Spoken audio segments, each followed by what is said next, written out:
Bowers, then a towerman for the Union Terminal Company, was stationed in his 14-foot tower directly behind the grassy knoll. He faced the scene of the assassination. He could see the railroad overpass to his right. Directly in front of him was a parking lot and a wooden stockade fence and a row of trees running along the top of the grassy knoll.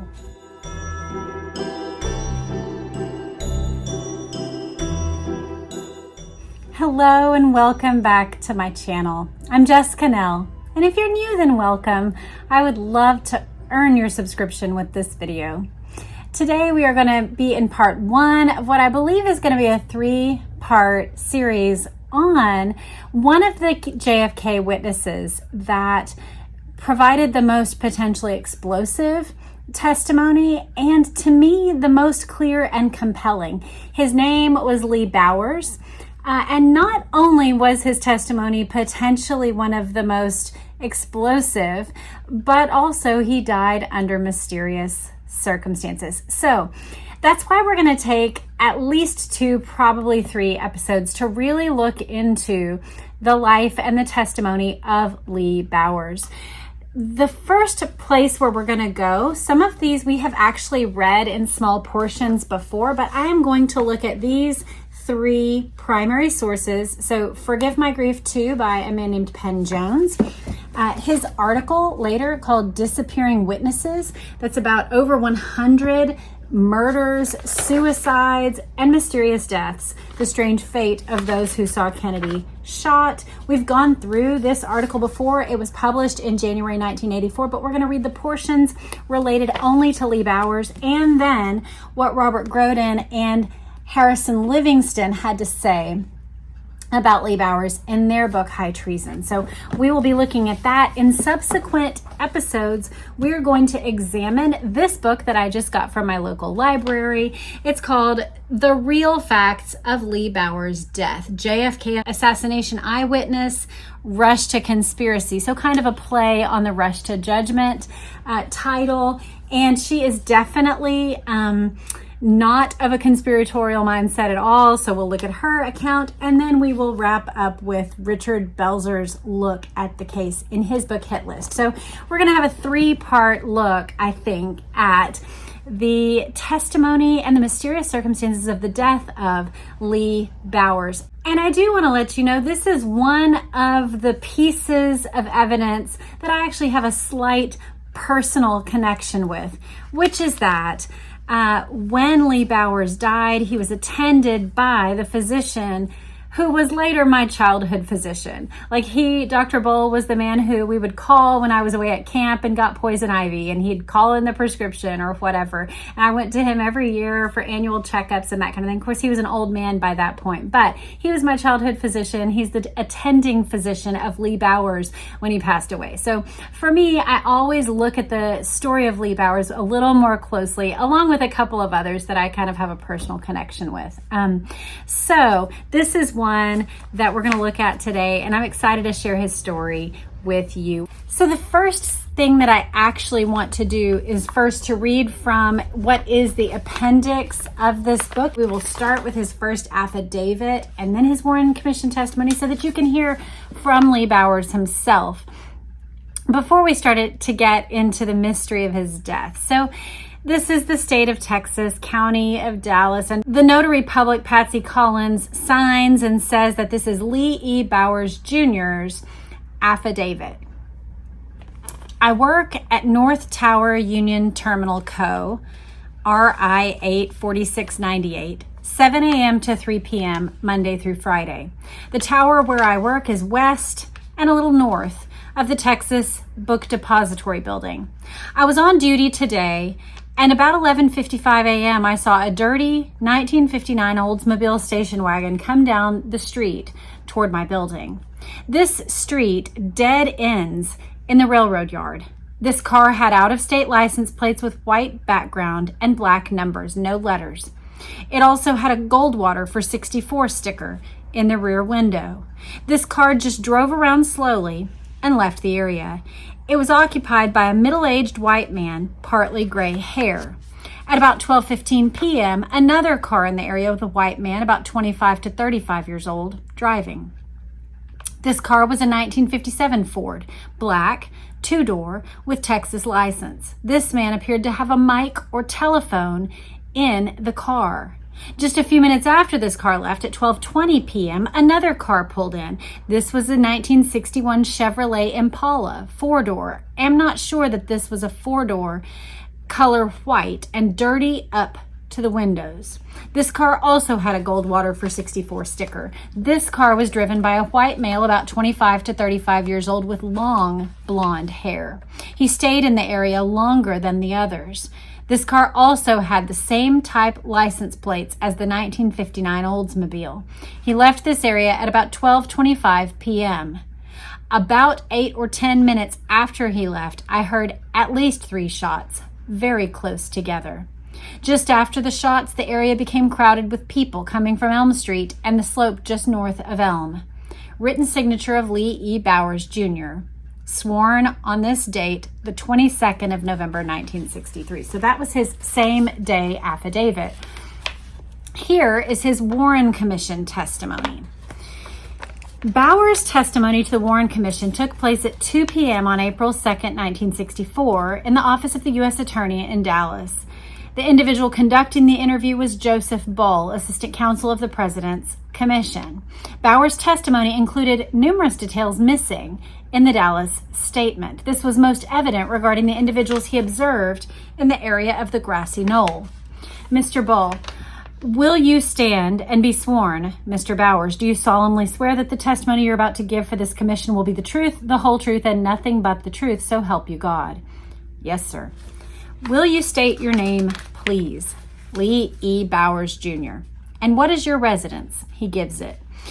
And would you tell me something about yourself, where you were born, raised, and what has been your business generally or occupation? He talks about his time in the Navy, going away to Hardin-Simmons University, Southern Methodist University, working in the railroad for 15 years, and being a self-employed builder on the side. What railroad did you work for? Worked for the Union Terminal Company with the 8 participating railroads. And on November 22nd, 1963, were you working for the Union Terminal Company? Yes. What kind of work were you doing for them? I was tower man in the North Tower, Union Terminal, operating the switches and signals, controlling the movements of the trains. Through the railroad yards? Yes. What were your hours of work? 7 to 3, Monday through Friday. Now, do you remember what is the height of above the ground at which you worked in the tower? It is the second story. It is 14 feet, 12 or 14 feet. You worked about 14 feet above the ground. Yes. And the tower was arranged so that you could see out? Yes. It is windows except for posts on each corner. It's windows on all 4 sides. Where is that located with reference to the corner of Elm and Houston? I'll go ahead and put up a map so you can see where the tower was while I read this next section. It is west and north of this corner, and as to distances, I really don't know. It is within 50 yards of the back of the school book depository building or less. Did you say that it is built on higher ground, the base of the tower on higher ground than around Houston and Elm? Approximately the same. Same? It is higher ground than Elm as it recedes down under the triple underpass? Yes, sir, considerably. And the base of your tower is about the same height as the triple underpass, isn't it? Approximately.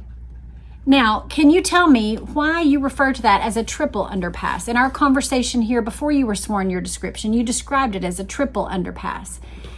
It is just a local connotation for it, since there are 3 streets that run under it.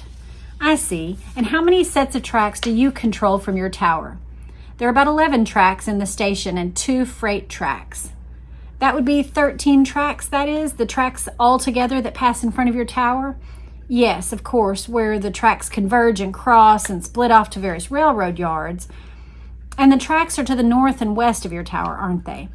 Well, the tracks are west, but they all proceed in all directions. I mean, they are both north and south. Now, you were on duty on November 22nd, 1963, weren't you? That's correct. Close to noon, did you make any observation of the area around between your tower and Elm Street? Yes, because of the fact that the area had been covered by police for some 2 hours. Since approximately 10 o'clock in the morning, traffic had been cut off into the area so that anyone moving around could actually be observed. Since I had worked there for a number of years, I was familiar with most of the people who came in and out of the area. Did you notice any cars around there? Yes, there were 3 cars that came in during the time from around noon until the time of the shooting. Came in where? They came into the vicinity of the tower, which was at the extension of Elm Street, which runs in front of the school depository and which there is no way out. It is not a through street to anywhere. So that's an important thing to know about. If you look on the map, which I still have up, the extension of Elm Street, it's as if it goes straight right in front of the book depository, while the rest of Elm Street curves to the left when you're in the vehicle. And so that extension goes into what is now a parking lot. At the time, it was sort of just like part of the railroad yards, but behind the picket fence is the area that he's talking about. There is parking area behind the school depository between that building and your tower, 2 or 3 railroad tracks, and a small amount of parking area for the employees. And the first came along that you noticed about what time of day? I do not recall the exact time, but I believe it was approximately 12:10. Wouldn't be far off. And the car you noticed, when you noticed the car, where was it? The car proceeded in front of the school depository, down across 2 or 3 tracks, and circled the area in front of the tower and to the west of the tower, and as if he were searching for a way out or was checking the area, and then proceeded back through the only way he could, the same outlet he came into. The place where Elm Dead ends?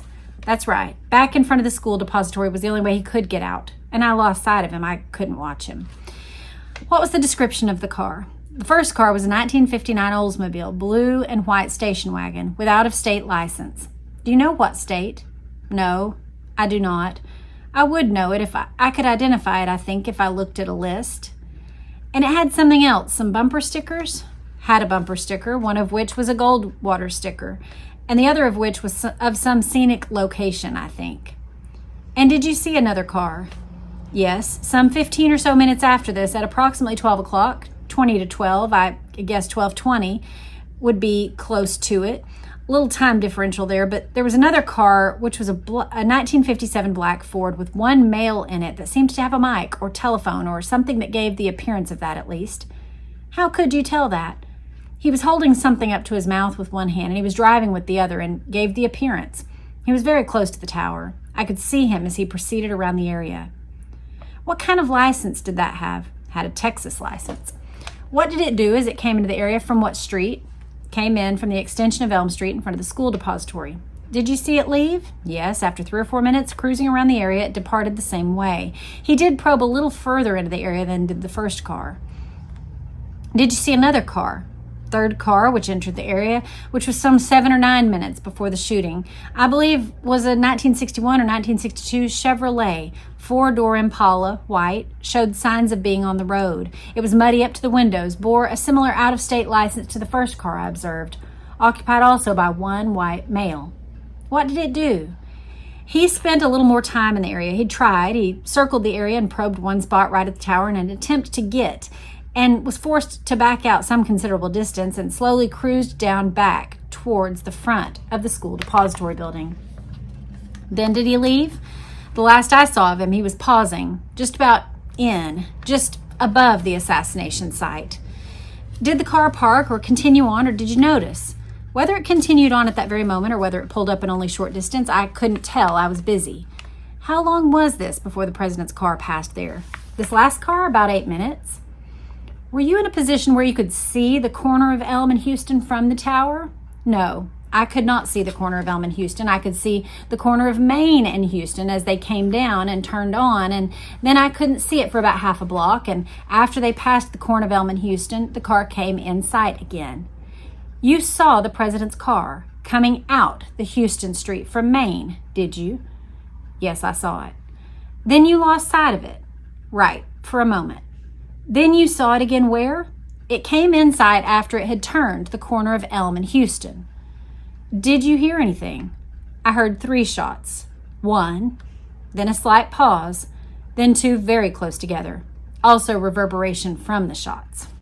And were you able to form an opinion as to the source of the sound, or what direction it came from, I mean? The sounds came either from up against the school depository building or near the mouth of the triple underpass. Were you able to tell which? No, I could not. Well now, had you any experience before being in the tower as to sounds coming from those various places?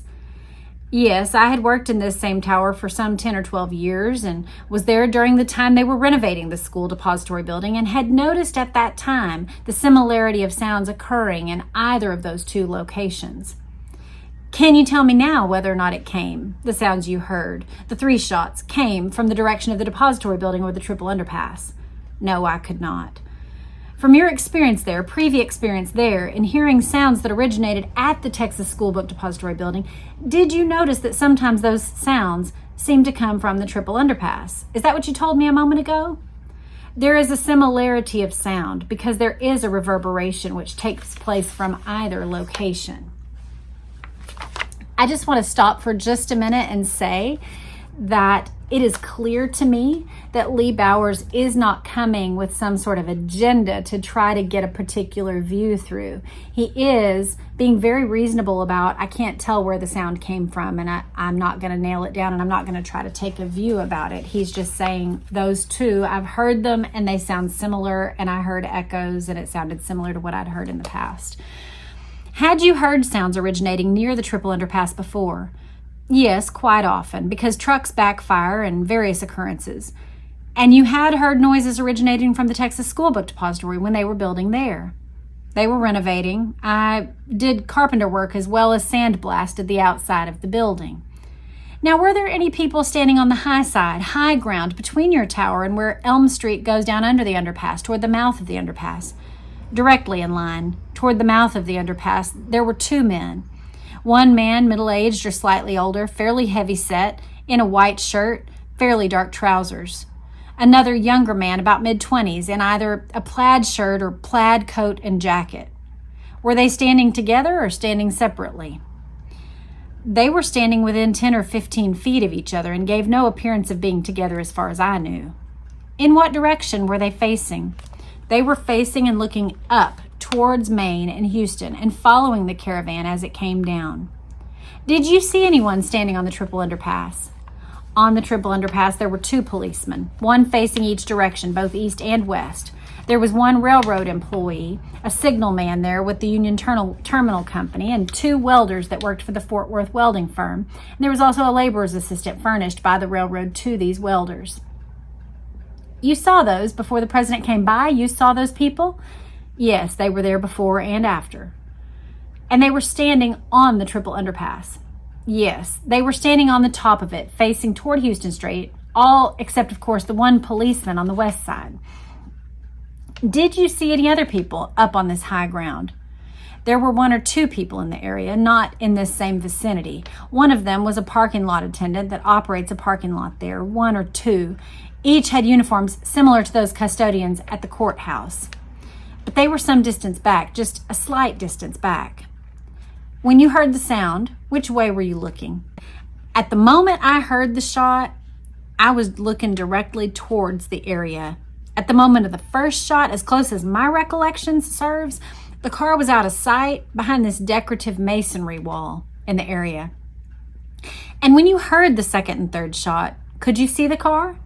No. At the moment of the shots, I do not think that it was in sight. It came in sight immediately following the last shot.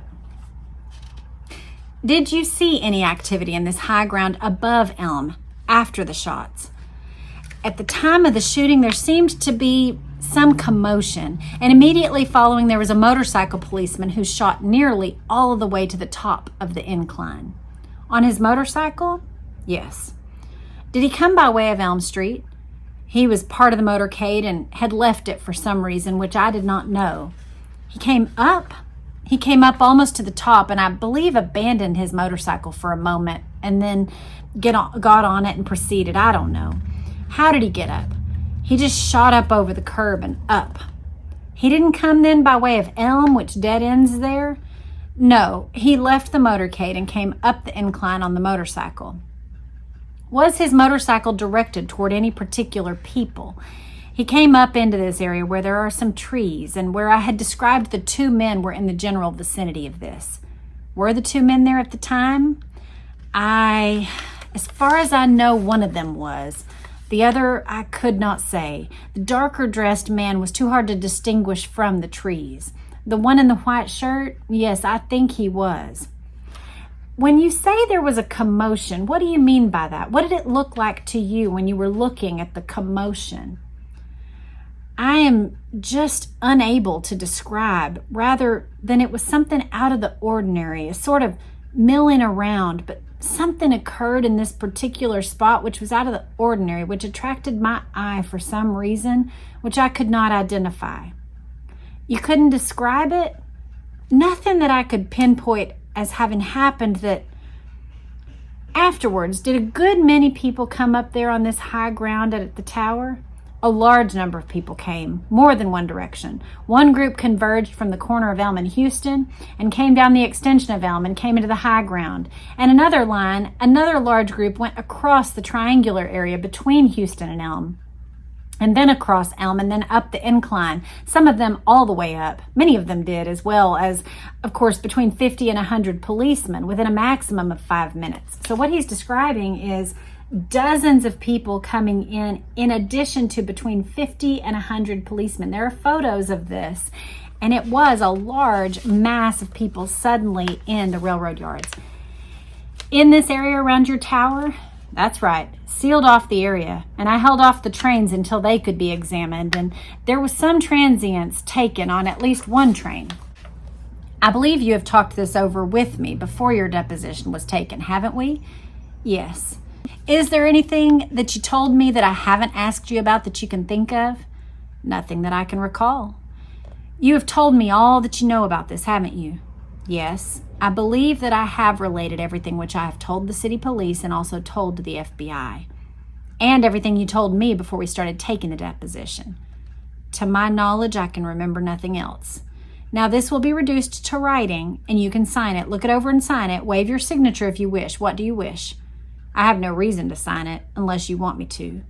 Would you just waive the signature? Fine. Then we thank you very much. Okay.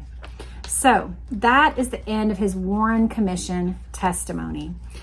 Thank you to Anita Dickinson for chronicling it here for us.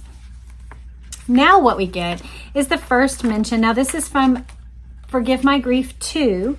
It was published in 1967 by Penn Jones.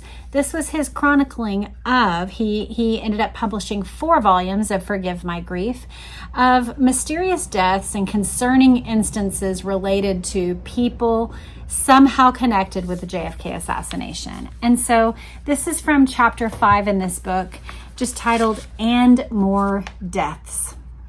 A few ordinary American citizens were trying in their own way to warn the nation of the plot to kill the president. These people paid with their lives for their pitiful efforts to tell the story. Lee Bowers, 41, had been a railroad employee for 16 years at the time of the assassination. Bowers was in the rail signal tower just behind the Texas School Book Depository building and saw 2 men behind the wooden fence under a clump of trees at the time the shots were fired. From a different location on railroad property, S.M. Holland, another railroad employee, has told repeatedly that he heard the noise of shots and saw a puff of smoke come from under the same clump of trees behind the wooden fence. While Bowers was trying to testify, he was interrupted by the commission attorney and never did finish his statement until Mark Lane came to Dallas with a film crew, and Bowers completed the important statement on film before his death. We get that recollection of that testimony here. Bowers told Mark Lane on film for his documentary Rush to Judgment that he thought he saw a little puff of smoke or a little flash of light come from under the trees at the time of the rifle reports which killed the president. In Rush to Judgment, he told Mark Lane, it was a very similar testimony. The only thing that's really different is that he did try to define more what he observed behind the fence. And he said he thought he saw a little puff of smoke or a little flash of light. He says, something that attracted my attention to the area. That's the commotion that he mentioned in the Warren Commission testimony. So he just kind of clarified a little bit, but that happened between the Warren Commission testimony and what we're about to read. Lee Bowers had been receiving death threats and had taken out a large insurance policy before he was killed in an unusual one-car accident in Midlothian, Texas on August 9th, 1966. His car drifted, according to 2 eyewitnesses, into a concrete bridge abutment at 9:30 a.m., going at a speed of 50 miles per hour. The doctor from Midlothian who attended Bowers stated that he did not have a heart attack and that he thought Bowers was in some sort of, quote, strange shock.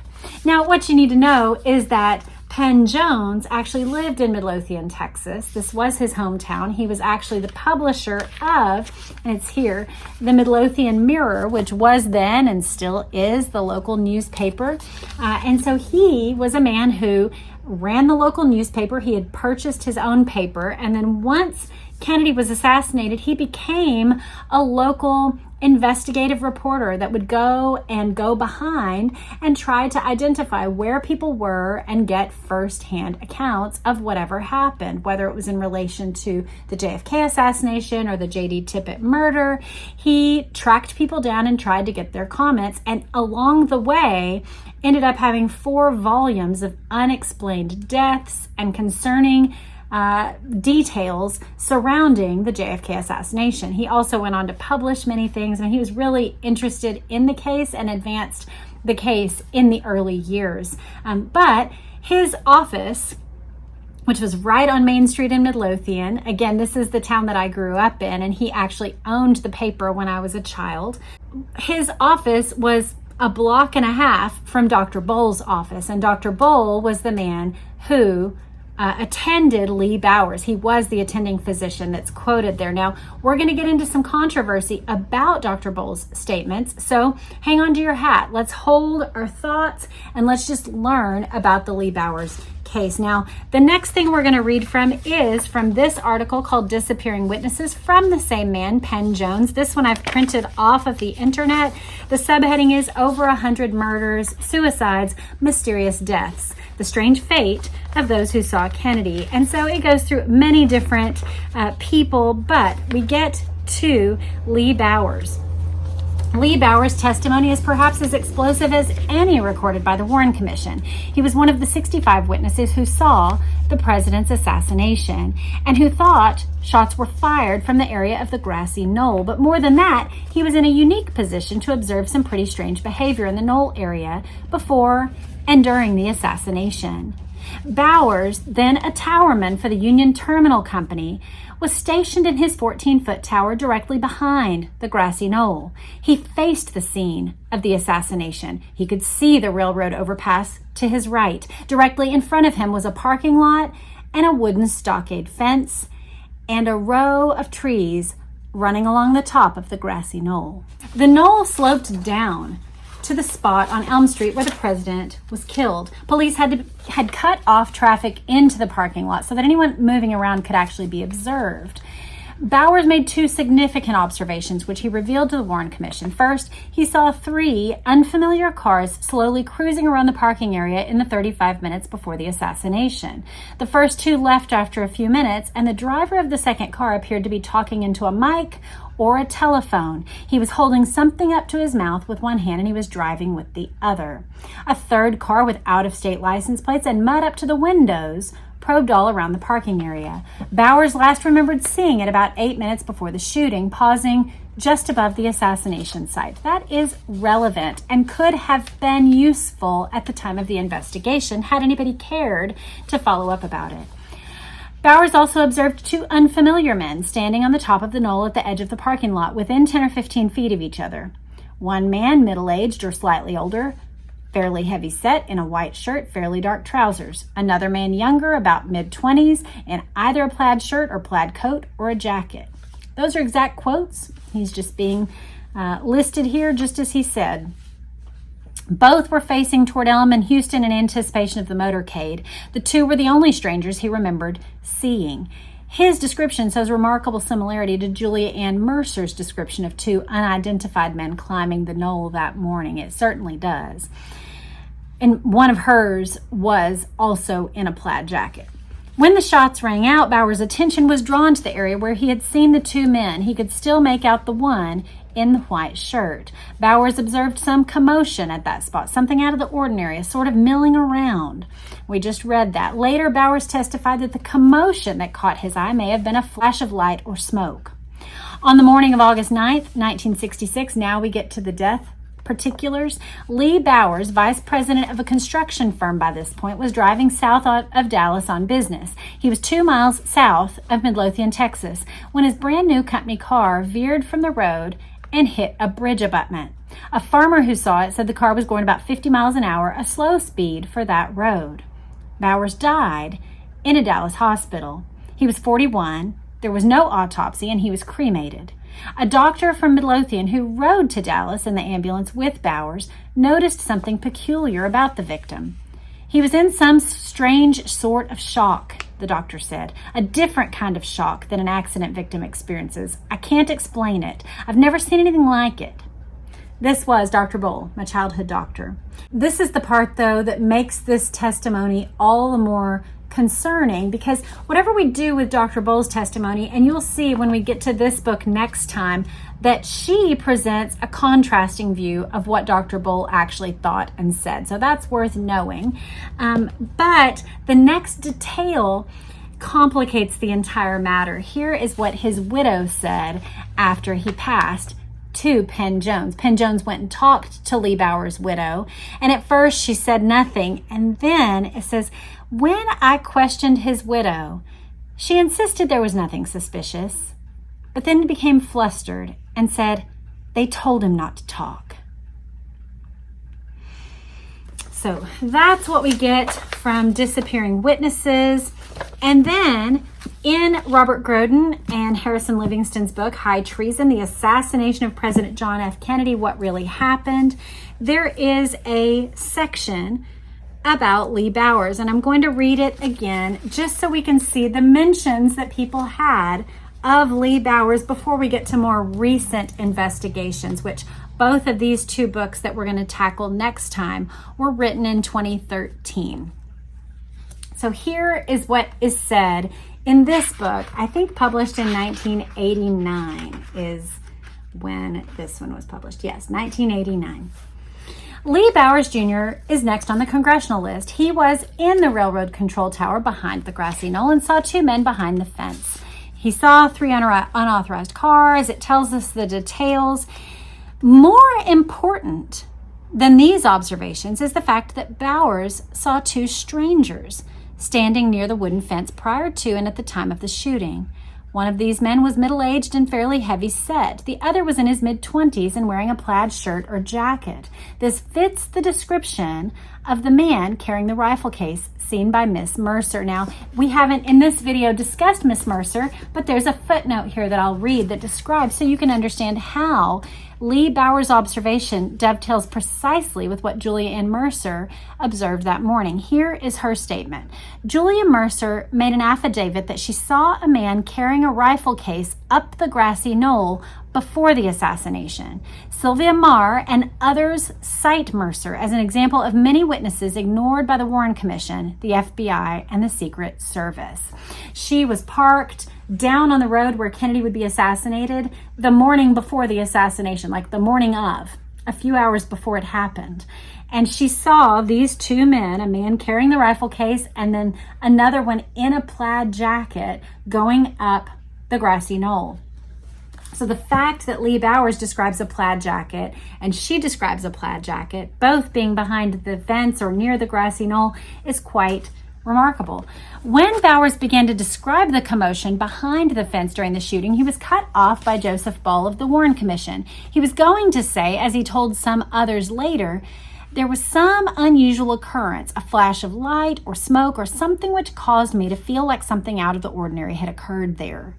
Bowers died at age 41 in a 1-car crash near Midlothian, Texas. The medical examiner said that Bowers was in some kind of strange shock at the time of the accident. There are drugs and other substances which intelligence agents use that can be administered to people in various ways, which will cause them to have fatal heart attacks, drive them to suicide, or go into strange shocks. So that is the account of high treason about Lee Bowers. Next time we are going to be getting into the contrasting view of Lee Bowers' death. So hold your horses a little bit, but I would love to hear your thoughts about what you make of his Warren Commission testimony, his testimony later to Mark Lane, the account of his death, and particularly in this article, the thing that's the most astounding is the comment made by his widow that they told him not to talk. Very fascinating. Next time we're going to get into what you need to know about Anita Dickinson is that she actually is a retired advanced accident investigator with a total of 27 years of law enforcement experience, and she actually served in the Dallas Police Department for 22 years. So that is her expertise and what she brings to this book. So we're going to look at a 3-parter. This is part 1. I hope you enjoyed it. Let me know in the comments, and I'll look forward to going further into the Lee Bowers situation with you next time. Have a great day.